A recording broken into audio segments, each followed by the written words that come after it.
Hi, this is Yolanda Van Veen, and in this segment we're going to talk about how to harvest asparagus. Now, asparagus is a wonderful vegetable that's very easy to grow. And so it's just a little root type plant that has a little pip on it.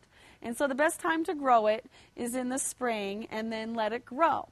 Now, the trick with asparagus is don't harvest them for at least 3 years. The plant has to be very developed to produce the best vegetables. So if you harvest the spindly little asparagus the first year, you're not going to get very good asparagus the second year. So it's best to just ignore them for about 3 years at least until you get some nice lush asparagus stems. And then when they look really good and thick, then that is the time to cut them to the ground and use them. And the trick is you can harvest them for up to 20 years.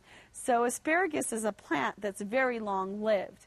So you start them in the spring, let them grow for 3 years, don't touch them, and then start cutting out of them. And so when you harvest them, cut them to the ground and keep them cool in the refrigerator or in a cellar. So use them as soon as possible because they only store for about a week.